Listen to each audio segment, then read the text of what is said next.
Okay, hello and welcome everyone to Chinese Medicine Practitioner Meetup Group, hosted by Kamwo. I'm Thomas Leung. I'm your host for tonight. And I just want to welcome everyone. This is actually, for those of you who have been to the previous meetups, they're in person. And now we're doing it online thanks to the present situation. But I just want to let everyone know that moving forward, we're going to resume the live and also keep some of the online as well. So it'll be a hybrid, because I think there's no replacement from, for, face-to-face. The energy, I think, is very different. But then, of course, when you're online, you have more reach. So, you get a little bit of both. So tonight's video session will be recorded. So if you are camera shy, feel free to turn off your camera. So for attendance, if you can put your name and your email address on the text box, the chat box, I should say, and we will send the coupons through the email that you will provide. Okay, so let's get started. I'm going to introduce tonight's speaker, which I think you guys are familiar with, Mark Jian. Mark is a distinguished healer. He's a healing arts practitioner for over 20 years of experience. And the backbone of Mark's practice is incorporating mind-body integration techniques, what we're talking about tonight, from an ancient Middle Eastern lineage. Accordingly, he has spent years studying with teachers, most notably Dr. Peter Resnick, honing his skills. Mark's passion is teaching classes and patients how to successfully utilize the tools of mental imagery and dream work. Mark is the author of 2 books, Holistic Aromatherapy, Practical Healing with Essential Oils, and The Inner World of Night Dreams. Mark is also the developer of Meridian Biologics Essential Oils. And Mark has a private practice in Manhattan and Brooklyn and has worked with people via video sessions. Okay, now I will turn it over to Mark. So thank you, everybody, for coming. For those of you that know me or have taken classes with me, whenever I'm teaching, I don't take it for granted. And it's coming from a place where not only do I want to share as much information as possible, and I know I tend to speak very quickly, but not only do I want to share as much information as possible, I want you guys to really have the ability to take it in and use it in your daily life. And I know we have practitioners here, so maybe you could begin to take 1 or 2 of the things that you're going to learn tonight in this overview of mind-body integration into your practice tomorrow. I did get into a mind-body integration when I was very young, around 20. I went to massage school that was really focused on the emotions and how the emotions and mental attitudes and beliefs play into somebody's livelihood, meaning how it can aid in their health or how beliefs or experiences can detract from somebody's health. And of course, I went to acupuncture school at Pacific College of Oriental Medicine. And then after that, I finally found my main teacher, Dr. Peter Resnick, where I studied all of the things that I'm going to share with you, where I learned all the things I'm going to share with you tonight. And I've been doing it for about the better part of 20 years, dream work and mental imagery. And the reason why I am so attracted to dream work and mental imagery is because it aligns somebody with their truth of what is happening in the present time.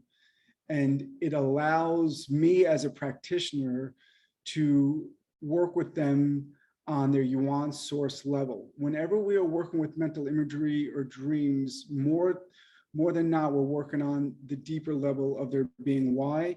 Because we're working on different beliefs that may have created certain experiences, and we're working on traumas as well.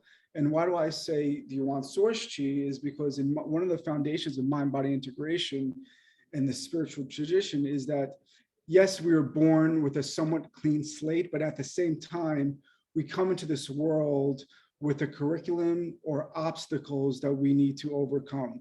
You could say maybe it was from a past life, or maybe it's just what our soul incarnated to do.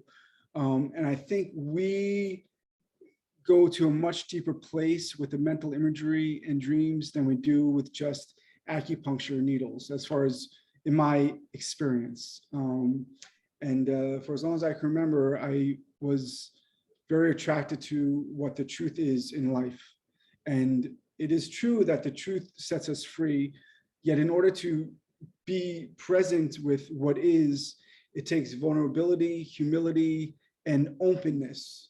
And these three qualities will really lead us to a space of not only healing and gratitude, but also a space of self-love. Okay, I see somebody's in the chat. Okay, the Zoom, because I have to disconnect. I don't have the link to the Zoom right now. Sorry. Ooh. Do you need me to do something, Mark? Yeah, I'm going to send you an email, and you're going to send them the link to the Zoom, okay? Jeff, Jeff .PUFNOCK. Hold on. JEFF. Go ahead. JEFF.PUFNOCK@gmail.com. Okay, Jeff, Tom will send that to you fairly soon, I suppose. Jeff.PUFNOCK At Gmail. Got Okay, great. So now we're gonna begin to learn a little bit about this lineage. So it's a millennial old tradition from the Mediterranean. It's rooted in the acknowledgement that there is an interplay between the mind, body, and soul. It's also rooted in the ability that we need to use our free will to align to the best of ourselves. And some can say this is your higher self, your soul, whatever it is to you. We're always moving upwards. That's the goal in this education. And what's very integral to understand is that mind-body therapy is an approach to healing that acknowledges that the invisible, or what we can call the spiritual, creates the visible. In other words, the function comes before the form. For example, very simply, we had this COVID thing. So there was a function for people to do more online classes, right? So it came in the form of Zoom, of Skype, and things of that nature, right? But we're going to get into more of the emotional aspects of function before the form, and karmic, actually. Also, what's important to know is that this therapy is that we begin to perceive the world with meaning and reflection. And whatever we are experiencing in our life, and whatever our responses, or sometimes we'll have reactions to it, that is a reflection of you. The external world can only bring out what is already inside of you to your awareness. So you can even say, wait, I like this aspect of myself, or you know what, maybe this doesn't feel right. Maybe I need to shift a little bit, okay? So that's one thing to consider.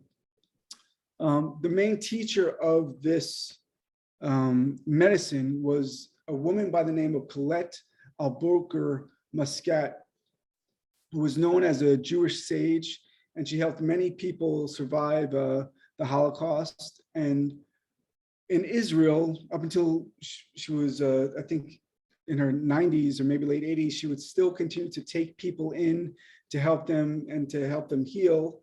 However, she never charged anybody. And as soon as she saw that someone was becoming very attached to her, she would let them go.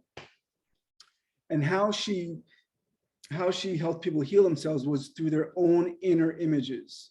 No herbs, no acupuncture, maybe a little bit of words of inspiration, but it was through their own inner world. And we see this in one of the concepts of mind-body integration, is that as above, so below. And we see this in all the major religions, right? I'm Jewish, so we have the Star of David, two opposing triangles. We also have, for those of us that are Christian, we have the Christian cross, a line on the vertical axis and another line on a horizontal axis. And I believe Muslims have the sun and the moon. And what does this share with us? It shares with, oh, and of course, Chinese medicine, the yin and the yang symbol, right? And what this shares with us is that whatever is happening above is reflected in our being, in our experience. Now, if we take this into the physical world, as above, so below, what's the most top part of our body? It's our head, right? It's what contains our brain, and some would say our mind, right? Our thoughts, places of emotion. So what is happening within our mind, in our brain, is going to be reflected in our physical body. This is why it's so important that when we are working with people, we listen to how they're speaking about themselves.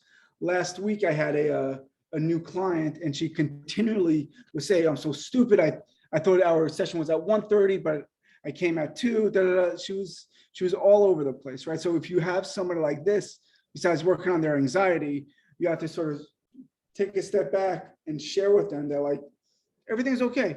This is not a big deal, right? So we allow ourselves to be this vessel of, in a sense, kindness, so they realize that they don't need to speak to themselves that way. And we'll go into that later on when we speak about mental imagery, actually. So the mind and the body influence each other. And another important aspect is the law of reciprocity, meaning if we change the inner, the outer self is going to change. And also, we'll see this when we speak about morphology in a few moments, when we change the outer, the inner world will change as well. As much as I really like to focus on the inner self and not really focus so much on the outer self, it is true when we change our outer self, the inner world will change too. I'm going to give you certain examples when we speak about morphology. The invisible creates the visible. The function comes before the form. So to take this on a personal level is that before we came into this world, we had a function. And that function is formed with our body. So every body has a different function in this world, literally every physical body. And we know that this in Chinese medicine, we have a wood type, a fire type, an earth type, a water type, a metal type. In morphology or Western spiritual traditions, we have a sanguine type, a bilious type, a lymphatic type, and a nervous type. And their body is going to share with us, and aspects of the body is really going to share with us their challenges in life, and also what diet that they should eat, if they should have more sleep, less sleep.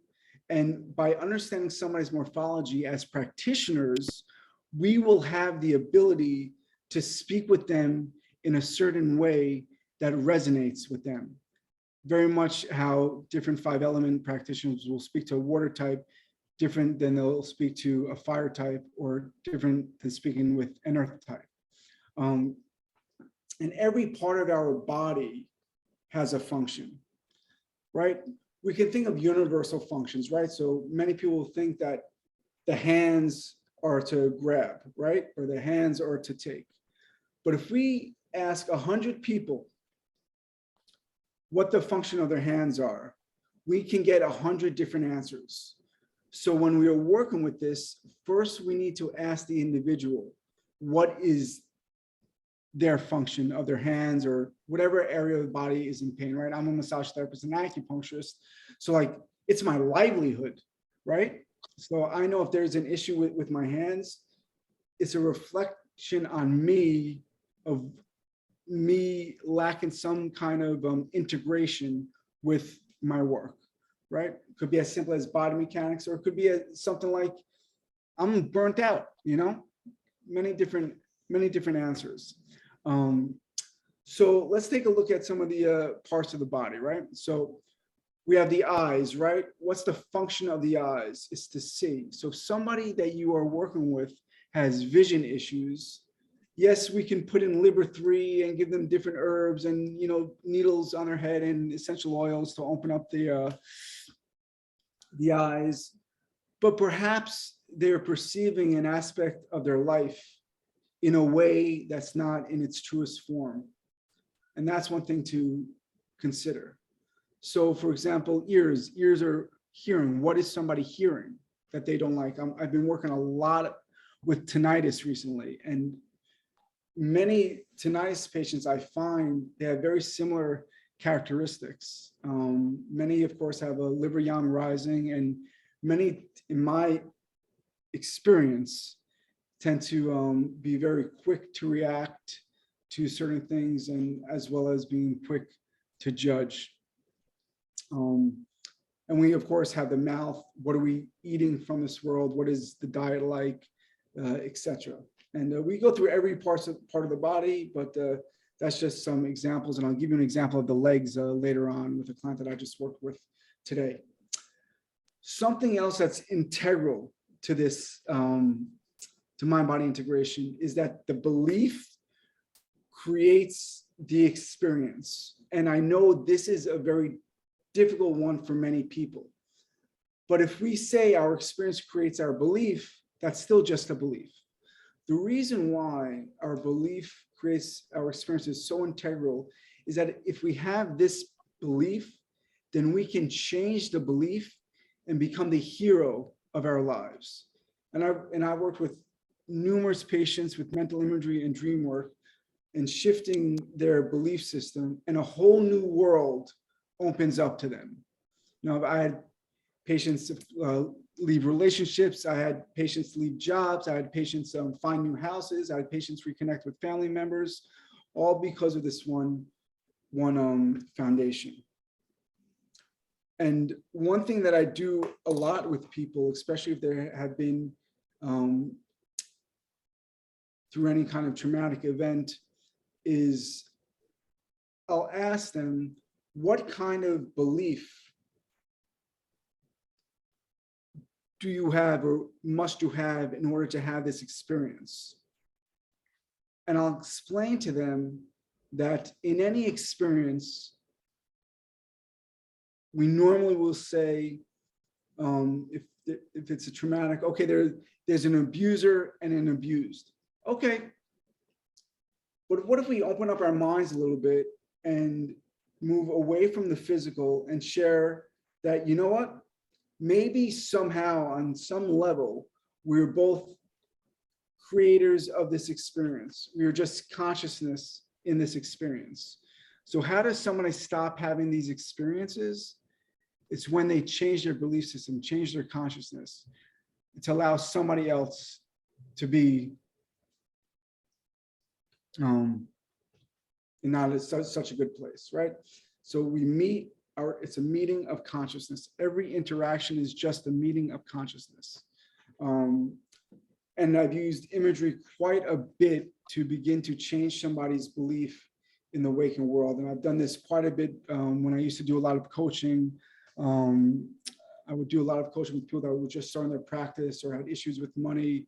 And for the first few weeks, we just work on their belief systems. And it's amazing, certain beliefs of people that are really keeping them stagnant in their success. Okay. And one other major thing in mind-body integration is that we want ourselves and our clients to move towards becoming their own authority in life. And one thing about me is that even since I was younger, two things were important to me: truth and freedom. And that was the most important thing to me. And one thing that freedom brings, and being your own authority, is that no person, place, or thing, or even experience dictates how you are feeling. You are rooted and grounded in your own self. And very often this is also equated with self-worth.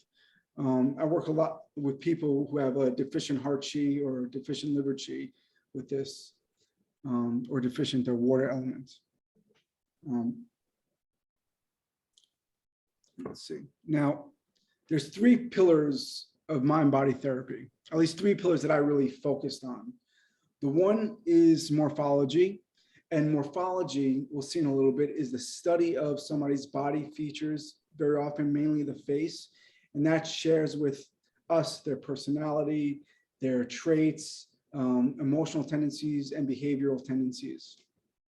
And the goal of morphology is not to say, oh, I know that you are a bilious constitution, so you like to create things and you don't need a lot of sleep. No, it's so they begin to see their strengths and their weaknesses, continue with their strengths and build upon their weaknesses. And part of building upon our weaknesses is to accept ourselves in totality. And once we have this ability to truly, truly accept ourselves, I can't explain it. I'm sure many of us have this experience, is a whole new world opens up. The next is a mental imagery, which we're going to speak about quite a bit tonight, and dream work. Dream work and mental imagery were the two modalities that I really excelled in. And morphology, it's very interesting, but I'm highly intuitive anyway, so I really didn't spend time studying everybody's features. Also, I think a lot of what psychics do when they're reading people, it's subconsciously reading their morphology. Okay, so let's talk a brief bit about their morphology. So when we're studying morphology, we're studying the form to understand the qualities of an individual. And these qualities are not to be judged, they're just to be brought to light. So the main thing with morphology is somebody's facial, let me just move this, is somebody's facial features. Okay, so when we're looking at somebody's face over here, this is really only 5% of who the person is. This is what we are showing the world. 95% is the profile. This is more of the inner world of the individual. And the face is sort of like the way level, what we want to begin to show the world, right? But in reality, I know my face, the energy of my face over here is much different than this. This is much sharper, more direct, more like, you know, livery and fiery, right? Different than my facial features, okay? So the profile is what is our truer self, 95%. And we have four major kinds of faces. We have a bilious face, and this kind of individual is strong-willed. He's a conqueror, domineering, creator of things, and he likes to build new empires and needs less sleep than most. Sanguine, which what I was for many years, these are the main ones. Very action-oriented, extremely particular. When it gets ill, when he gets or she gets ill, it's very rapid and comes and goes generally quickly. This person tends to be optimistic and, generally speaking, extroverted. The lymphatic, this is the individual that tends to be kind, understanding, highly intuitive, very similar to the water element, and is also the best organizer. And over here, let's see, and there's a link, there's one more, the nervous. And this, I just saw a patient today that had a very strong nervous morphology. And they tend to be very volatile, extremely critical, and very sensitive, but they're also quick-minded, very high intellect, and very quick with perception. But they tend to be fairly judgmental. And when they begin to create things, they take from other people. It's not truly their own creation. And again, morphology shares the uniqueness of each person and aims to elevate them on an ascending axis so they can begin to grow and accept themselves. Here is a link And that shares with you a little bit more of what the faces look like. And just some simple examples about the inner and the outer. The upper lip shares our relationship with the external world. The lower lip, relationship to our inner world. And if you look at many politicians, not all, but they tend to have very thin lips. So that will share you something, right? And a unibrow shares with us that many people who have unibrows will have difficulty in being in relationships and be very conflicted, maybe even argumentative. So what I suggest these people do, and what I do for myself, we would pluck the unibrow, and this will begin to shift their behavior, or at least start it. And this is an example of how you change the outer to change the inner. Okay. So that's just a little brief on morphology. Again, it's not something that I practice that often, but now we're going to move into mental imagery. And this is something that I practice all the time.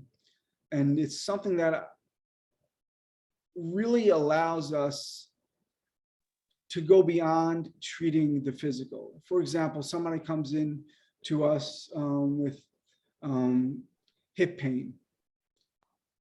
2 weeks ago, someone came into me with a very bad hip pain. So I'm thinking, okay, good. I'm just going to give her, a sciatica treatment, give her a duodensitang, and like, boom, she's going to be fixed, right? But it wasn't the case. So she had a fairly bad hip pain, but it was only painful. This is very important. It was only painful when she was doing things that she loved.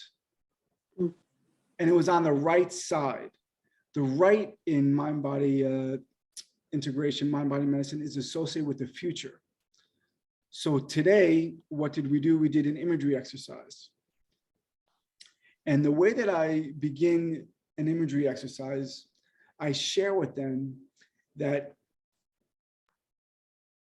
when we were using our imagination, we are connecting to the spiritual world. And imagination, as Rabbi Nachman said, is the highest in the physical, but lowest in the spiritual. So whenever we are using our imagination, and trust me, we are using our imagination all the time, we are bringing that down into our experience, into the physical world. Nevertheless, I spoke to her, I said, listen, in our imagination, anything is possible. When we work with our imagination, we begin to transform the mental, the emotional, and the physical.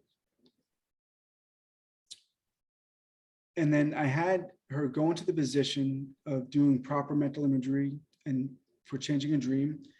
And the position is in Pharaoh's position, or I call it king or queen's position. You sit straight on a chair with your feet firmly planted on the ground and your hands on your knees or close to your knees and your spine straight up. Why is this? Because our spine is associated to our ladder of life. And when we are sitting straight up, our do 20, it's closer connected to heaven, pointed towards heaven on the vertical axis. And our sacrum is rooted on the chair, and our kidney 1 is rooted on the ground. And sitting in this position, it allows the organs to take their natural place, and it allows our diaphragm to begin to breathe in and out, or assist in breathing in a very relaxed way. So we begin the exercise by having her take an exhalation, a long exhalation. Why an exhalation? Because when we take an exhalation, it relaxes the sympathetic nervous system and increases the relaxation response, and it allows them to be more receptive to what they will begin to experience and spontaneously change in the dream, in the image. So we continued, and I shared, state your intention for doing this imagery exercise to see the root or the cause, whatever you connect with, the meaning of this pain. She did the exercise. And at first she says, I need a little help. I don't see anything. So what do I say? I said, nothing is completely dark. Oh, sorry. I said, while she was taking the breath, inhale, exhale completely. Do this 2 more times. On your next exhalation, bring your consciousness, bring your mind to the area of discomfort. And in your mind, have the intention of beginning to see what the truth is regarding this condition. I waited about 20 seconds and she shared, Mark, I need a little bit of help. I don't see anything. Okay. I said, in your imagination, nothing is completely dark. Bring a flashlight with you. Use the flashlight and share with me what you see. Boom. In 3 seconds, she said, I see like a traffic jam. All the cars are blocked up, some are moving, but it's like a big intersection. So I said, okay, good. So I said, in your imagination, remember, anything is possible. When you change the image, when you change this experience, you change your physical, emotional, and mental. Now, take an inhalation, exhale completely, more than you inhale, and spontaneously change the image to your liking. Okay, so what does she change the image to? The complete opposite. She saw herself in a desert with some flowers and plants. So what, of course I had to ask her, but what's the difference between a traffic jam and the desert? A traffic jam is like everything's moving, everything's stopped, but you want to go someplace, right? When you're in the desert, at least my experience and her experience, it's freedom, you know, and the desert is, for lack of better terms, a very spiritual place, right? And it's open, it's spacious, it's alive with plants and cactus and little scorpions maybe, but it's a free place. So she immediately transformed that image of the jammed intersection into one of freedom. And why is this important that it was a traffic jam? It was associated with the right leg. We know in Chinese medicine, sciatica pain or hip pain is most likely related to gallbladder and liver, right? When the liver is not moving in its right direction, it gets stuffed into the gallbladder and we have sciatica pain or hip pain. So she was instructed to do this for 21 days, this entire imagery exercise. And then we began to speak a little bit more. So where in your life do you feel stuck? Oh, you know, I want to do this coaching job, but I feel obligated to my partner that I'm working with on something else. This is the issue, big issue. If you have a desire and your soul desires to move in one direction, but we feel like obligated or guilty, this is definitely going to cause some kind of discomfort in our body, because our body wants to move with what our soul or our deepest sense of self wants to do. So if it's not doing that, it's going to tell the mind, tell the spirit, tell the body, you need to be stuck a little bit, because it's a message for this individual to begin to move forward, right? And the right leg is associated with moving forward in life. And the liver, of course, is associated in moving forward as well. So does this make sense to everybody? Yeah, interesting? Okay, good. Okay. I'll give you another example of a very powerful imagery exercise that I did with somebody. This was many years ago, really when I was first starting off with mental imagery, but I went right into it. I was using it with my clients. I must have been 27 at the time. Anyway, a client comes in, long-standing fibromyalgia. Okay, so very often fibromyalgia is associated with traumatic events, you know, stuck blood, right? And we know that blood is associated with the emotions. So she's coming into my, she's in my office, and I shared a little bit about what I do. Acupuncture, massage, didn't mention anything about mental imagery yet. Then all of a sudden, she starts to share with me about trauma and abuse from her stepfather, right? And this happens from time to time. People just start crying. Oh, I don't know why I'm sharing this with you. It's like, whatever, because my vessel can contain it, and like, let's rock and roll. I want to help you, you know, like, thank you, let's do this, by the grace of God. And so I share with her that I think that mental imagery will be very beneficial for her. However, in order to do mental imagery for past events, we need to go back to the event, or we need to go into a memory of the event, right? Because we can never go back to the event. The event is there, but we can begin to create new memories. And when we begin to create new memories, we begin to create what? We begin to create new experiences. What are new experiences equated with in Chinese medicine? They're equated with blood and invigorating and nourishing the blood. So I did the same exercise. She saw the abuse of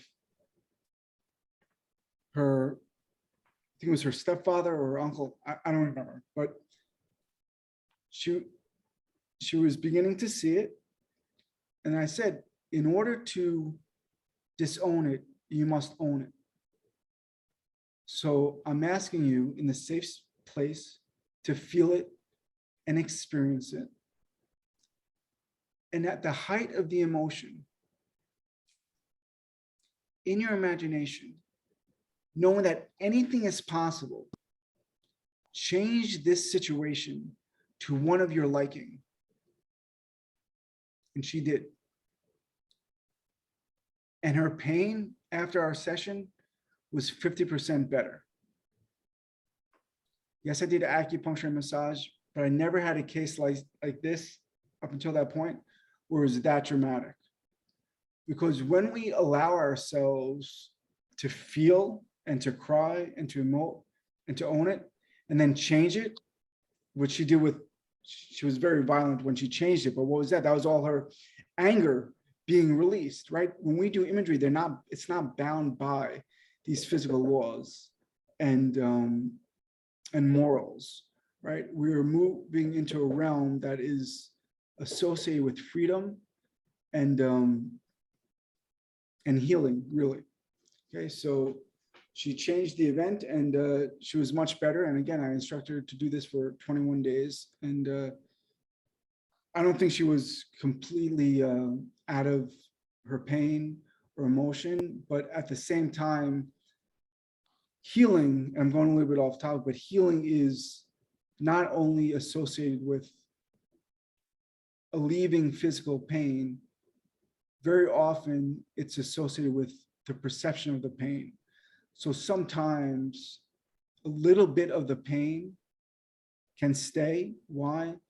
Because it shares with us not to go into that direction again. So that's one thing to consider when your client says, oh, it's 95% gone, but it's still here. It's like, listen, you know, like, let's take a broader approach. Okay. So anyway, those are just two quick examples. And I mean, I got to tell you, like, it changes lives, and it's remarkable to see. So anyway, imagery is the primary language of humans, is the pictorial language, not the linear language. When we think dog, I don't think DOG. I think, how's my dog Mia doing that's sleeping there, that's being such a good girl right now, right? And I feel love and kindness and grace, and I just want to be with her. Or if I think pizza, right? I don't think PIZZA, right? I think, oh, beautiful, greasy, cheesy pizza that like I really want, but I'm probably not going to have it tonight, you know? So it's like we think in pictorial language, and it really is a universal language. Why is this? Because if I go to another country and I want to get onto my email, I will see the envelope, and that will share with me that the meaning of this envelope is to go into my email, right? or I'll see a red stop sign, or I'll see a handicapped parking spot that I won't go into. Okay, so these are just some examples. And when we're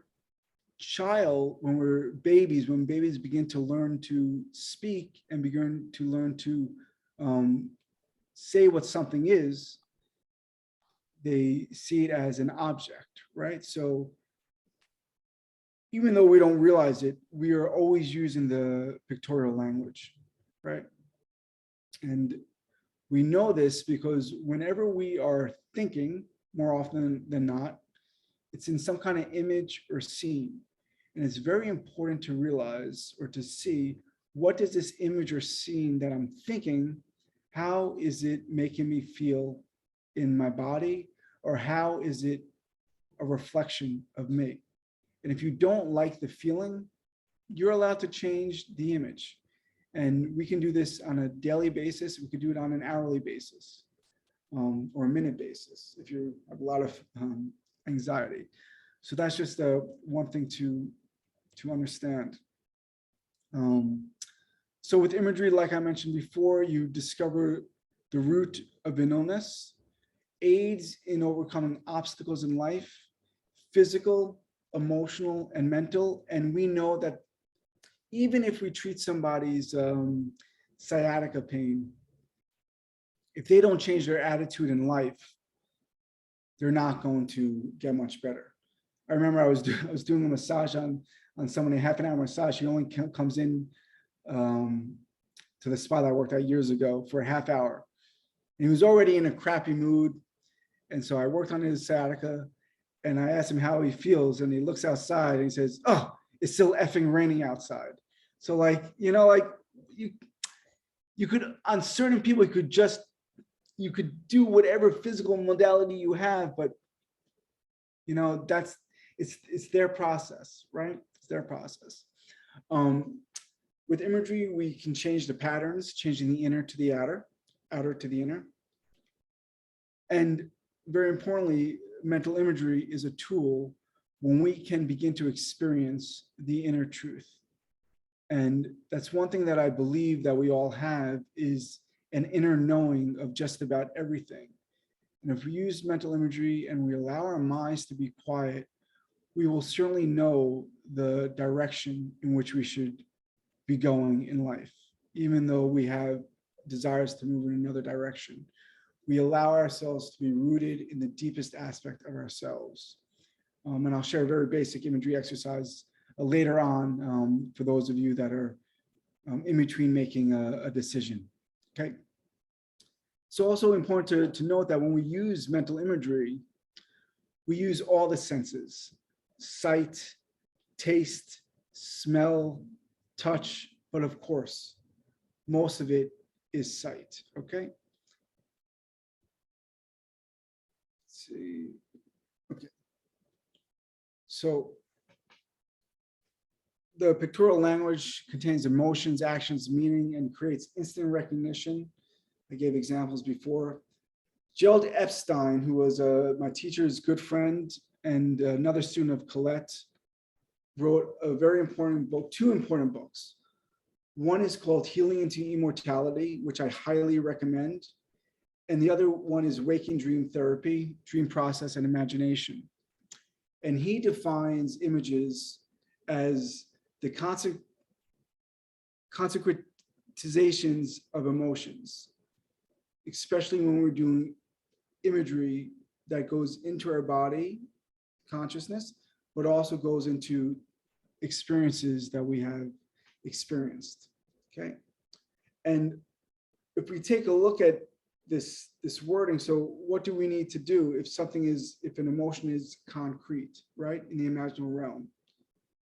We need to begin to break it up or change it to our liking, because the imaginal world, this is very important, it's malleable. It's malleable. You can become like a little kid in your imagination. And that's one thing that when I do work with kids, it's amazing, especially when I'm working with nightmares with kids. It's very important because They tend to change their dreams very quickly, gain confidence very quickly. And if you don't change the nightmares when you're young, they become a reality when you're older. And I'll speak about that a little bit when I go into dreams. Okay. So images, again, they are embodiments of ourselves, beliefs, memories, tendencies. And it's very important, like I mentioned before, that we work with what is unique to the individual, can be collective, because we all come from a tribe, can be universal. But first, it's important to ask, what is the meaning to the actual person that's doing the imagery exercise, right? Because if I have a dream, or if I have an image, and I'm doing mental imagery on my body, and say I see a sink leaking, right? To me, a sink is much different than my friend that's a plumber, right? The meaning is different. My meaning is like I'm at the sink all the time because I'm always doing dishes. A plumber's would be something else, right? So we need to always look at what is unique to the individual, okay? Like I mentioned before, we can all go around the room and ask, what's the meaning of New York City, right? What's the meaning of Brooklyn? To me, it's where I live. To somebody else that's in California, it could be a place that they want to visit. So it's very, very different. And again, we begin to think in images, not words, unless you're learning a new language. And that's one thing that I realized, because I'm starting to learn Italian now. So I'm thinking in Italian, but I'm thinking in like dove, I'm thinking in the actual letters. Okay, so let's see. So what are benefits to begin to work with imagery? Transforming images, like I mentioned before, shifts the mind and then the body, right? Everything starts from the mind. We could detox the body, but through imagery, we begin to detox and cleanse the mind. Patients begin to see the root of the issue and come into a deeper connection to themselves. And this is very important. They allow themselves to move inside of conflict.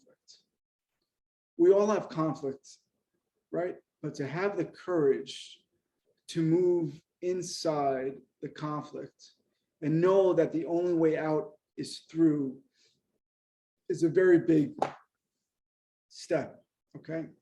And while we're doing these imagery exercises, because we're not bound by the ego, we are not bound by physical law, we're connecting to a deeper space in us, or from what many people call the higher self, right? Or I believe it's a space in us that knows all. And what's very important, once we connect to this place that knows all, where we should be going in life, how we should heal our body, what avenue we should take, what direction.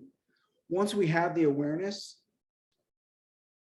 unless we develop the willpower to work with this awareness, then all it is, it's going to be awareness. And that's one thing to really consider, especially now, because we see on social media all the time, like the awareness of people. Okay, like, where's your willpower?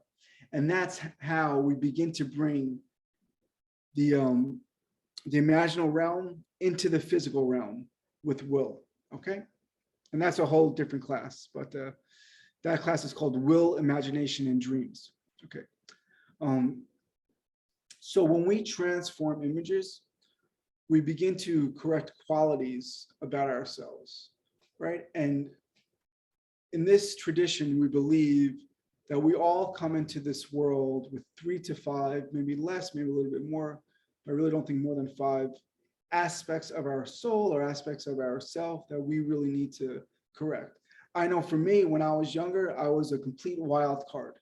You know, I had so much fire, and like, even though I still lived very freely, like I was extremely spontaneous and fire oriented. I had to learn how to cool that fire and not throw desks in elementary school anymore. You know, that's the reality, right? So I knew that anger and things like that is something that I had to like move through in life. And the beauty about transforming anger is that it's fire, right? It transforms it into passion, right? And that's one thing to consider. Transforming images begin to also start to transform physical illnesses. Okay, and Bernie Siegel, I believe that's his name. He's written many books on cancer. And even before I went to massage school, I was reading books by him, and like he's someone that has been a very big influence on me. And going back to becoming your own authority, it's very important. Why? Because a doctor can tell you you have 6 months to live, you have 3 months to live, or an acupuncturist or a healer can tell you something that may be somewhat negative, right? Or detrimental to your health. If we take that in and believe it automatically, we're making an error. Why? Because we are creating an idle image that's not true. We're creating a graven image. We're creating something that is very physical, or very in a sense physical, and we're bringing it into our world that is going to begin to dictate where our life is going, right? So that's one thing to consider. If you ever go to a practitioner and they tell you things right off the bat that may be a little bit detrimental, just know you can always shift your mind. It happens to me when patients come in all the time. Oh, a doctor said this, a doctor said that. I said, listen, just because you got a diagnosis doesn't mean that you can't get better. And how do you feel after the diagnosis? Did it make you feel better? No, but you come to me, you come to us, and God willing, you're going to begin to feel better. Okay. If we were changing images of the past experience, it is imperative to own the image. And when we begin to own the image, then we can begin to become our own liberator and unlock the door to a better reality. And I already gave you my case of the fibromyalgia patient many years ago. So how are we doing? Okay, so great. So we're right on time. So from imagery, I want to speak a bit about night dreams. And for those of you that know me, know that this is really my main passion, because even when we work with mental imagery, people think, oh, am I doing this right? Am I doing that right? While they're having the imagery session sometimes. But when you are in dreams, always working with truth, always. There's 3 different kinds of dreams. One, there's psychic dreams, which are self-explanatory. Second is meeting dreams, where you meet somebody on the other side and there's no real imagery, it's just a clear message. The third kind is the kind that I work with and the kind that I teach, and that is called wisdom dreams. And wisdom dreams share with us our past, our present, and all the possibilities of our future. And even if you do not have time to go through your dreams step by step when you wake up, you still can change the dream very quickly upon awakening, and that will change the rest of your day. Okay, I can pretty much almost guarantee it. So when we're working with dreams, very similar to mental imagery, it's the inner reflection of our awakened world, shows beliefs, emotional patterns, behavioral tendencies. But it's also important to realize that our awakened world is a reflection of our dream world. How do we know this? We're accustomed to believe that the start of the day happens when we wake up in the morning, when we see the sunrise. However, in reality, in truth, the day starts when we begin to dream. If we go to bed at 11:30, we start dreaming at 12, whatever it is. Dreams begin to dictate our day ahead and the blueprint of our day.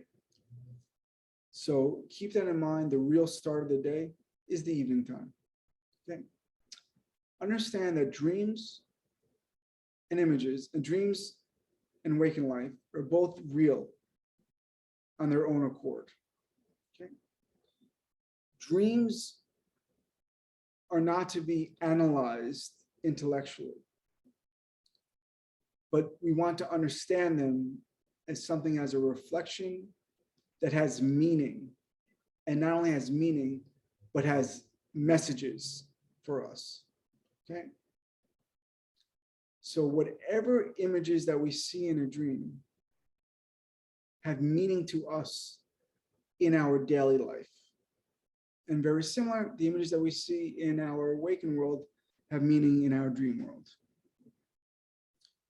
Generally speaking, dreams share information 72 hours around the time of our dream.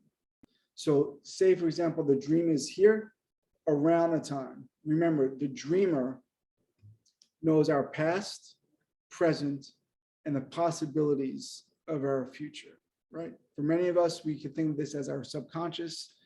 I think of it as our soul, but whatever it is, okay? Understand that dreams will begin to predicate what your next day is, okay? It's going to be like. Now, in order to really learn the language of dreams, or before we even learn the language of dreams, we need to have patience. When I first started to work with dreams, for about a year, there were days when I would write down 3 to 5 dreams that I would have each morning, right? I mean, sometimes I did more, sometimes I skipped a day, but I was very, very focused on it. I was very passionate about it. So you need patience to learn, but you also need openness that this physical reality is not the only reality. And to have openness with yourself that, hey, maybe there are things about yourself that you don't necessarily know, okay? And what's integral is having honesty with yourself. Because say, for example, somebody has a dream and a political figure is in the dream that they despise, right? They will usually say, oh, there's nothing like me about that person. No, no, no, no, no. There's an aspect of yourself that you must despise. So it's, keep that in mind. Even we may not like the people in the outside world, but you know what? They're there to share with us something. We're all children under God. That's the way it is. It's the way it is, whether we like it or not. And we also need courage to go into our conflict and to, in a sense, really begin to accept ourselves, okay? And the courage to go back into the dream and change it, okay? So, who's who in a dream? Everybody in a dream is an aspect of yourself. When you see yourself in a dream, that's who you consciously identify with in the present time. If I see somebody else in the dream that I know, that's my subconscious sharing with me that I need to get in touch with that person inside of myself. So I'd ask myself upon awakening, what does this person mean to me? What are qualities of this person that stand out? And usually it's the first thing that comes to the mind, because if it's second, third, or fourth, you have time to think. It's not spontaneous, it's not organic, right? So you want it to organically come from you, okay? And you see people in the stream that you don't know, that's sharing with you that there are aspects of yourself that you need to begin to get to know, or that in the future you will be getting to know many of these aspects of yourself. Okay. Yeah, so there would be inner qualities that you are not consciously aware of. And when you see items in a dream, very much like mental imagery, what do they reflect in you? What do they mean? Okay, so if I see an acupuncture needle in a dream, and I don't remember any dreams that I have an acupuncture needle, but what is this to me? This is my work. So I would have to reflect on not only the meaning, but the last few days, what has been going on in my practice? What do I need to focus on, right? And when we are doing dream work, we always need to look for red flags. For example, I was working with someone who was a massage therapist, and she had a dream where the massage table only had 3 legs. This is a red flag because it's something that's out of the ordinary.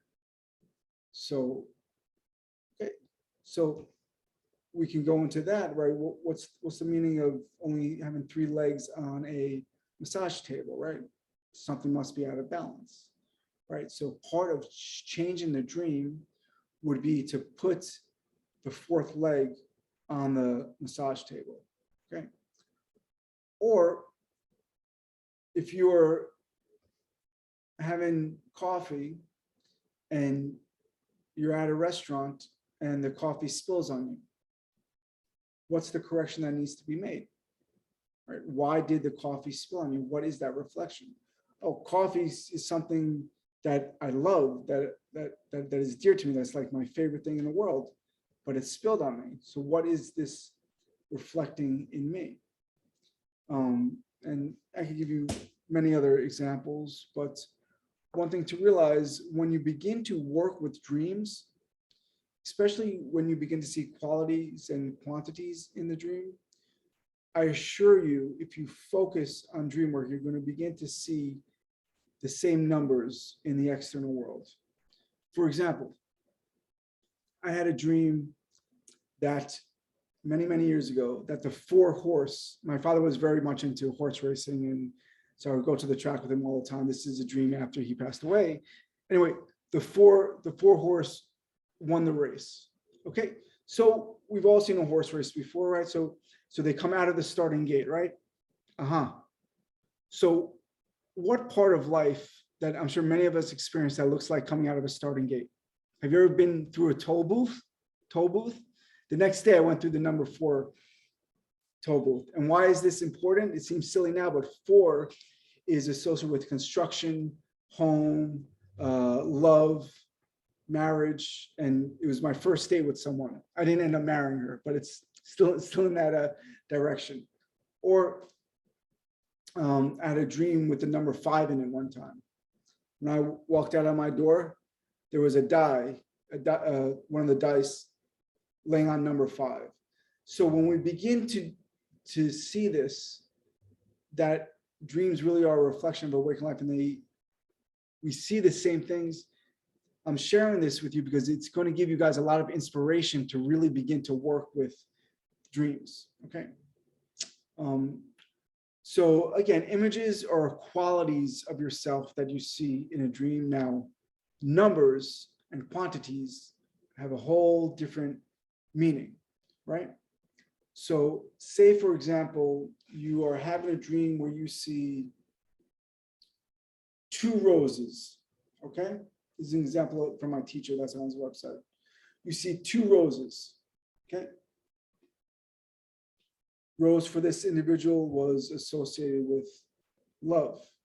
This person was in conflict over 2 people that he or she was dating, right? So if it was 1 rose, there would be clarity, but 2 is associated with the number of conflict. So that's one thing to consider. When you have a dream and there are many different qualities with specific numbers, you have to take a look at that. Why? Because numbers are a dream within a dream. And the same thing with colors. I'm wearing a blue shirt, right? But if I was in a dream and I was wearing a black shirt, that would be a red flag, because I very rarely would ever wear a black shirt when I teach, right? So colors share with us many different things. I'll go over the first 10 numbers, and I'll go through some colors now. Number 1 is associated with union with the self. Number 2 is associated with conflict. 2 is associated with conflict. 3 is associated with synthesis after being divided. 4 is associated with home, love, marriage. 5, creativity, sexuality.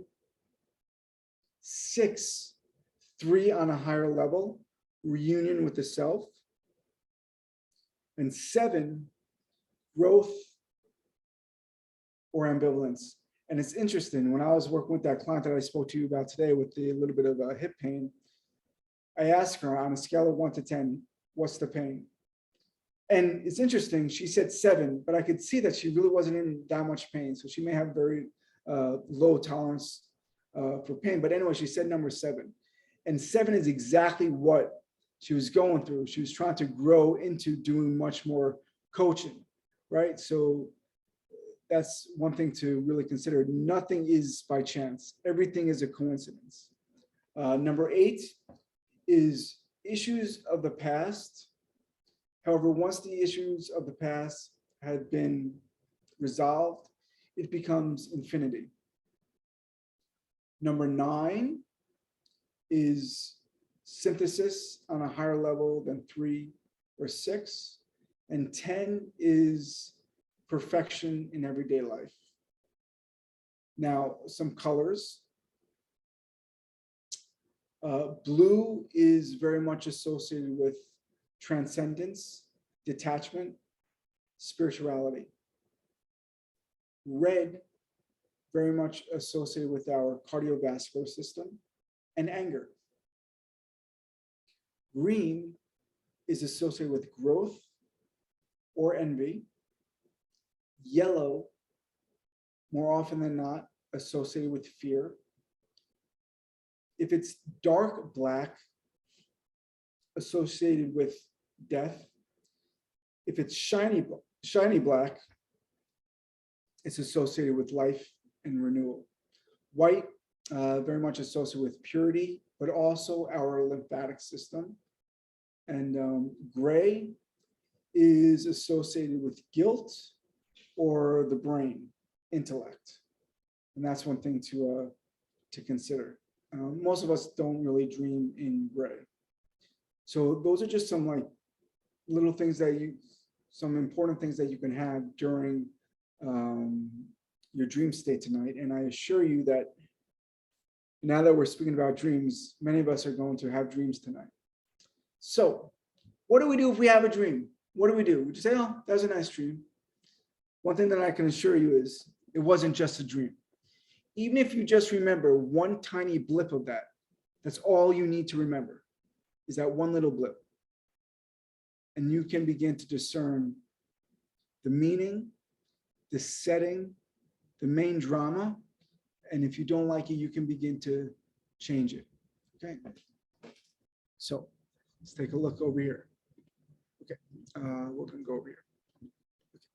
So 3 questions to ask when you wake from a dream.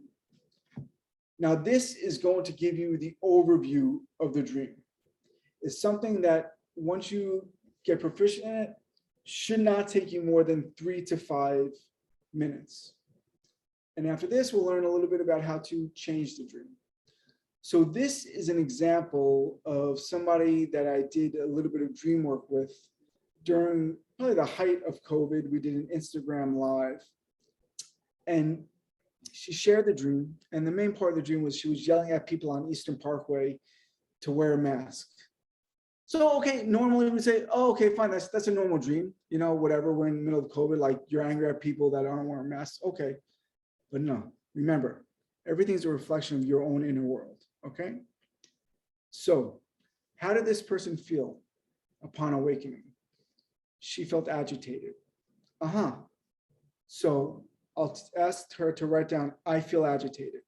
This shares with us the emotion or mental attitude that she needs to focus on, right?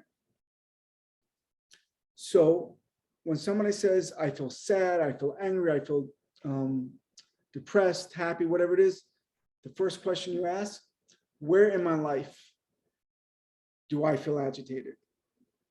You always have to bring it back to the self.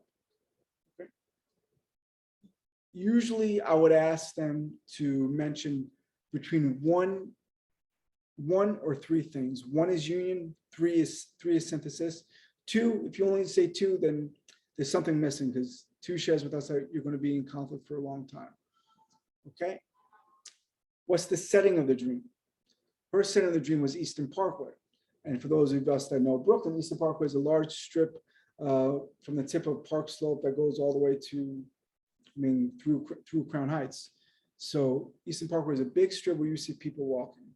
So ask her, for her, what is Eastern Parkway? When you think of Eastern Parkway, what is it? It's her home. Okay. So now we begin to start a little bit of a sentence. I feel agitated in my home. Okay, so we're getting a whole overview of this. Okay, so you're agitated in your home. Okay, so now we're going to go into the main drama. What's the main drama? Yelling at people for not wearing masks. Okay. So I asked her, when people are not wearing masks, what aren't they doing? And she says they're not doing what they're supposed to be doing. Okay. She said it, I didn't. So all I shared with her is, where in your life are you not doing what you are supposed to be doing?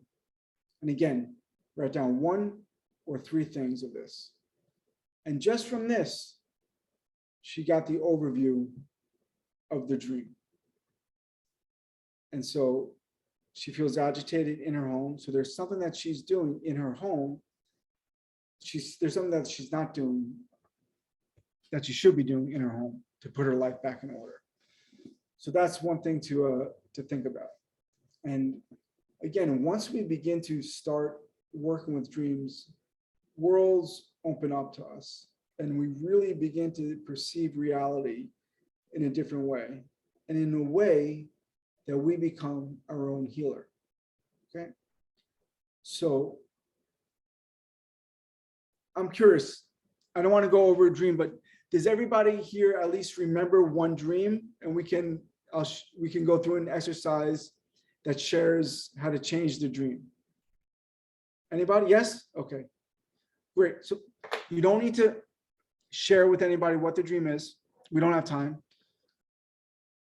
But we can change it. And we could change it even without asking the 3 questions. I suggest asking the 3 questions. So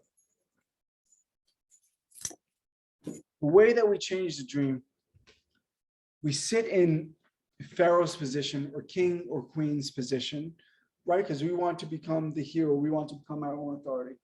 You may hear my dog growl because I'm going to move back a little bit so you can see me. Let's see. Okay, I could do it like this.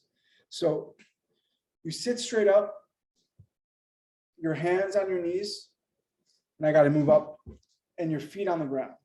Okay. So once everybody's in that position, if they decide to do it, I'll take you through this exercise. So we'll begin. If you're doing this exercise, please shut your eyes.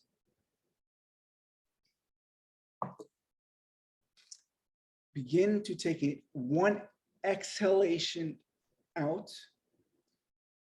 After your exhalation, I want you to inhale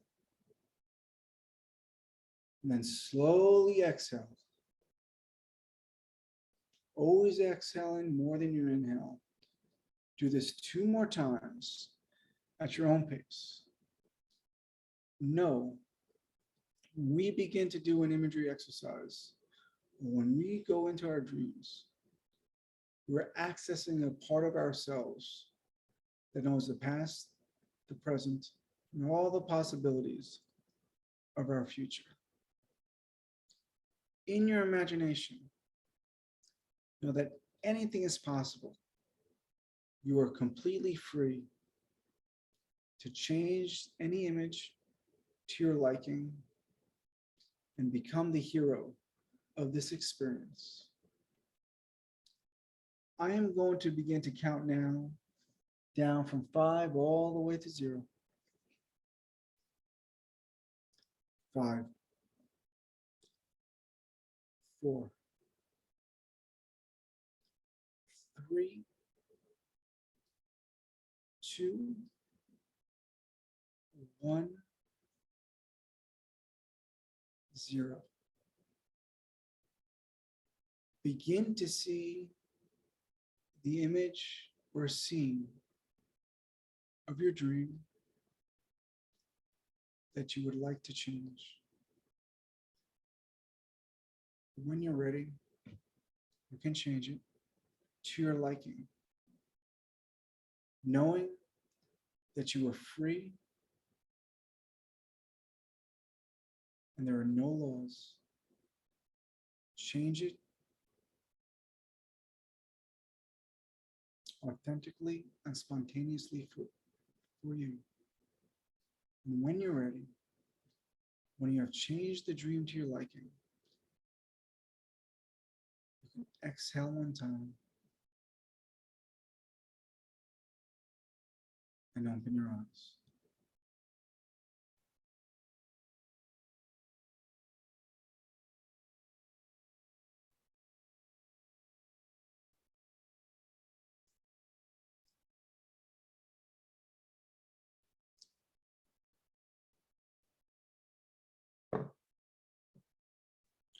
So you can begin to live freely and easily, closer to your truer self.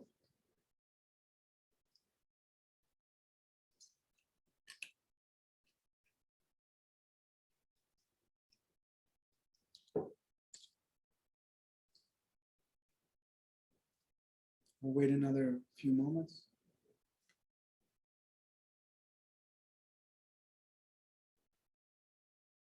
Everybody's good? You're good? Susan, I think I see a smile, right? Mwah. Awesome. See? So many for us, this may have been like the first time that we did this, but do this for 21 days in the morning and see what your days ahead bring. Also, if you want to know about a specific situation in your life, you can write down on a piece of paper. For those of you that are already very organized, write it down on a piece of paper that has no lines. Why? Because in the morning you may want to draw any image. Dear higher self, dear soul, dear subconscious mind, whatever it is to you, please inform me about this situation, about the step I need to take, whatever the conflict is in your life. And you'll get an answer. You may wake up and say, I have no clue what that means. No. It came from you. You definitely know what that means. Just take your time. Remember, we go back to patience. Okay. Wow, it's 8 o'clock. So thanks, guys. I hope this was fun. I know it had very little to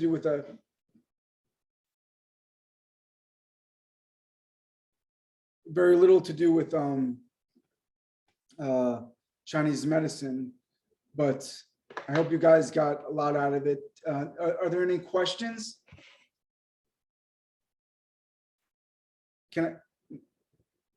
We could unmute everybody. Okay.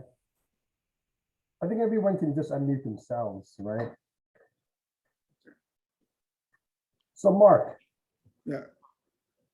You mentioned that in the morning, you will write this down. I've actually heard this somewhere in the past, but I always forget to write it down just because in the morning. That's a great question. That's great. Okay, so what? Thank you. I didn't even remember. I had a really annoying dream last night, and I didn't even remember until you mentioned it. And I'm desperately trying to. Okay, good. So number one, you don't go to the bathroom to urinate because then you're letting it out. Okay. You want to keep the notepad right by your bed and just write it down. It could be, in bullet form, whatever. It's just so you write down some of the ideas or some of the images that were in your dream. Okay. And that will change. That will begin to resurface the memory when you go back and want to write down the entire dream. Right. And then when you do the entire dream, you try to take it literally line by line, and a whole world opens up. So yeah. Okay, that's a good tip. Thank you. Yeah. And if you don't remember your dreams, vitamin B6 is supposed to be very good. Also, rosemary is very good because rosemary is very beneficial for remembering. And of course, you could buy the Meridian Biologics Blends essential oils, totally organic, blah, blah, blah, blah, at Kamwo. We put a lot of work into that stuff, you know. And listen, I'm not a marketer, I'm not a businessman, but I trust those oils, and you know, that's what I use. What I have else? a question. Sure. Do you have a new dog? I do have a new dog. Did you meet my other dog? You did one of my Of dreams. course, yes. My last dog's name was Tia. This is Mia, and she's really just like sleeping now, and she's Oh, Yeah. yay. like, she's much different than my other dog. My other dog was much more like assertive and like, but super sweet. She's just like all heart. My last dog was my dog, and she would let people in. Mia, she's like everybody's dog, you know? So, but I'm in a different place in my life because I wouldn't be able to handle that other dog being 44, 45. She was so wild, you know, I was 20. So, any other questions? I know you know, the first part could have been a little bit new to a lot of people, and I share the same thing over and over again, but any questions? Yeah. So would you use the rosemary before you go to sleep or when you wake up to recall the dreams better? That's a good question. If you have any kind of sleep issues, I wouldn't recommend that you use rosemary before bed. But as an intention to remember, you can place 1 drop of oil on your notebook that you're going to be writing down the dream to add to the intention. If you don't have any trouble sleeping, you could put maybe a drop of the oil on a pillow or your second pillow that you will still get some of the fumes. But for most people, I think it'll be okay. Yeah. Geranium is another, you know, that you can use because it's very good for the heart for those of you that may have some sleep issues. Yeah. I'll reach out to you via email. I have some questions about telepathic dreams where like I have a best friend and we communicate through dreams. So And that's, I don't okay. know if that's a thing that people experience, but Yeah, I mean, everybody's connected on different levels, right? Like whatever that level is that you are on, she's on that too. And like, it's connected. Yeah. I think we actually communicate during the day telepathically all the time. I mean, half the time. Yeah. Oh, yeah. Sorry. Yeah. oh yeah, all the time, all the time. It's crazy. So anything else? Okay, guys, I hope you enjoyed it. This is my first time teaching this stuff in a little while. So I'm just, again, getting like my feet wet for this, but this was good. But I think the next time I'm really just going to focus on dreams and a little bit of mental imagery. But I want to give you like an overview of this medicine. And for those of you that are interested in September, I'm going to start a 6-month course on mind-body integration. It's going to be 2 hours, 1 day a month for 6 months. And because that's all the time that I have, because I stopped teaching a couple of years ago because I really just want to focus on private practice. And thank God it's going well, but I have to get this stuff out there. If you know something that can help people, it's imperative to teach. So there's my email, there's my website, and you know me, I'm always down for like an email or a text. Okay. Fantastic. Thank you, Thank Mark, you so so much. much. Mark. Thank you. Thank Bye. you, everyone, for attending. Thank you, Tom. Thanks, Have a Tom. good night. Bye-bye. Yeah. Bye-bye. See ya.